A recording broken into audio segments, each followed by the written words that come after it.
అందరికీ నమస్కారం. ఈరోజు మనం అస్సాంలోని తేజ్పూర్లో ఉన్న భైరవీ పీఠం గురించి లోతుగా తెలుసుకోబోతున్నాం. పురాణాలు, భక్తి, సంస్కృతి ఇవన్నీ అద్భుతంగా పెనవేసుకున్న ఒక పవిత్ర స్థలమిది. మరి ఈ ఆలయం వెనుక ఉన్న ఆసక్తికరమైన కథేంటో చూద్దామా? అసలు ఆలోచిస్తే ఒక ప్రదేశాన్ని పవిత్రంగా మార్చేదేంటి? మామూలుగా కనిపించే ఒక చోటు అపారమైన ఆధ్యాత్మిక శక్తి కేంద్రంగా ఎలా మారిపోతుంది? ఈ ప్రశ్నకు సమాధానం ఈ ఆలయ గాథలోనే దాగి ఉంది. దాని గురించే మనమిప్పుడు తెలుసుకోబోతున్నాం. ఈ విశ్లేషణలో మనం ఏ విషయాలు చూడబోతున్నామో ఓసారి చూద్దాం. ఓ గొప్ప పౌరాణిక కథతో మొదలుపట్టి తేజ్పూర్లోని ఆలయం దగ్గరకు వస్తాం. అక్కడి పూజలు, యాత్రికులకు సూచనలు, ఆ తర్వాత ఏ ఆలయం యొక్క సాంస్కృతిక ప్రాముఖ్యతతో ముగిద్దాం. సరే, ముందుగా మనం శక్తిపీఠాల వెనుక ఉన్న మూల కథను తెలుసుకోవాలి. మన భారత ఉపఖండంలో ఇన్ని పవిత్ర స్థలాలు ఎలా ఏర్పడ్డాయి? దీని వెనుక చాలా అద్భుతమైన పౌరాణిక గాథ ఉంది. ఈ కథలో ఒక 4 కీలకమైన ఘట్టాలుంటాయి. మొదట సతీదేవి ఆత్మార్పణ చేసుకుంటుంది. తర్వాత ఆ దుఃఖాన్ని తట్టుకోలేని శివుడు ఆమె దేహాన్ని మోస్తూ విశ్వమంతా ప్రళయ తాండవం చేస్తాడు. దీంతో విశ్వ సమతుల్యత దెబ్బతింటుంది.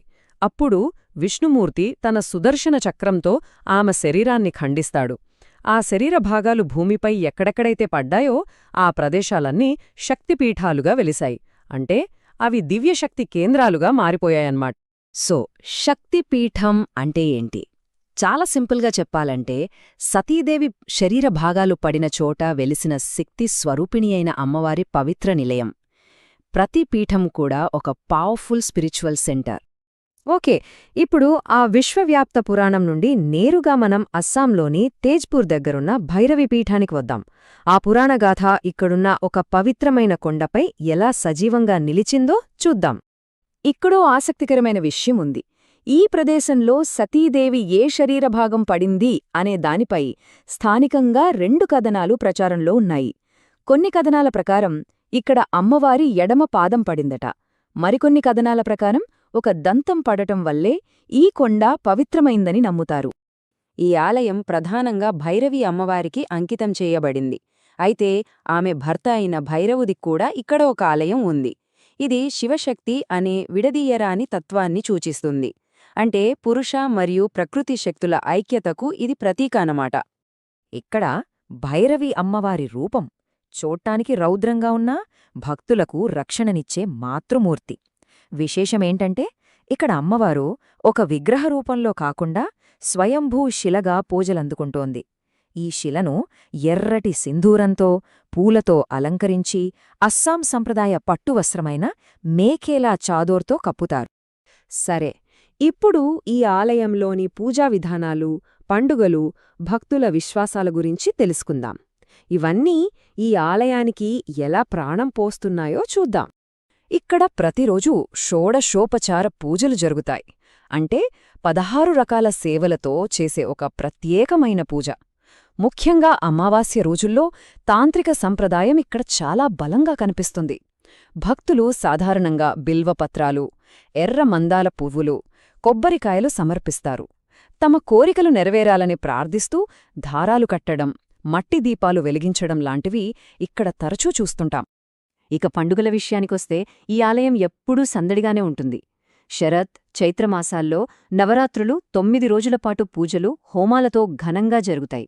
దుర్గాపూజ అప్పుడైతే ఊరేగింపులు, అద్భుతమైన అలంకరణలతో కన్నుల పండుగగా ఉంటుంది. ఆషాఢమాసంలో జరిగే అంబుబాచి పండుగకైతే తాంత్రిక సాధకులు దేశం నలుమూలల నుంచి వస్తారు. ఇక జనవరిలో మకర సంక్రాంతికి మొదటి పంటతో నైవేద్యాలు పెట్టి దీపాలు వెలిగిస్తారు. ఒకవేళ ఈ ఆలయాన్ని సందర్శించాలని అనుకుంటే ఒక యాత్రకుడికే కావలసిన కొన్ని ప్రాక్టికల్ టిప్స్ ఇప్పుడు చూద్దాం. ఈ పవిత్ర స్థలాన్ని ఎలా చేరుకోవాలి, అక్కడ ఎలా ఉండాలి అనే విషయాలు తెలుసుకుందాం. ఒక్కసారి ఊహించుకోండి, తెల్లవారుజామునే ఆలయగంటల శబ్దం, అగరుబత్తుల సువాసన, లయబద్ధంగా వినిపించే దేవీ స్తోత్రాలు ఇవన్నీ కలిసి అక్కడి వాతావరణాన్ని ఎంత ప్రశాంతంగా, ధ్యానపూర్వకంగా మారుస్తాయో కదా. తేజ్పూర్ చేరుకోవడానికి మార్గాల విషయానికొస్తే విమానంలో రావాలనుకుంటే గౌహతి ప్రధాన విమానాశ్రయం. అక్కడ్నుండి దాదాపు 180 కిలోమీటర్లు. తేజ్పూర్లో కూడా ఓ చిన్న ఎయిర్పోర్ట్ ఉంది, కాని సర్వీసులు తక్కువే. రైలు మార్గంలో కూడా గౌహతి ప్రధాన జంక్షన్. దగ్గర్లో రంగపార నార్త్, తేజ్పూర్ స్టేషన్లున్నాయి. ఇక రోడ్డు మార్గంలో అయితే గౌహతి, నాగావ్ నుండి నేషనల్ హైవే ద్వారా చాలా తేలికగా చేరుకోవచ్చు. సందర్శకులకు కొన్ని ముఖ్యమైన సూచనలు. వెళ్లడానికి ఉత్తమ సమయం అక్టోబర్ నుండి మార్చ్ వరకు. అప్పుడు వాతావరణం చాలా బాగుంటుంది.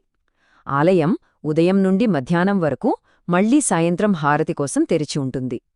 ఆలయంలోకి వెళ్లేటప్పుడు స్క్రామ్నీ డ్రెస్ వేసుకోవడం, చెప్పులు బయట విడవడం మర్చిపోవద్దు. అలాగే పూజల కోసం చిన్న చిన్న కొనుగోళ్ల కోసం కొంచెం క్యాష్ దగ్గర ఉంచుకోవడం మంచిది. ఆలయంతో పాటు ఆ చుట్టుపక్కల చూడటానికి ఇంకా చాలా చారిత్రక ప్రదేశాలు ఉన్నాయి.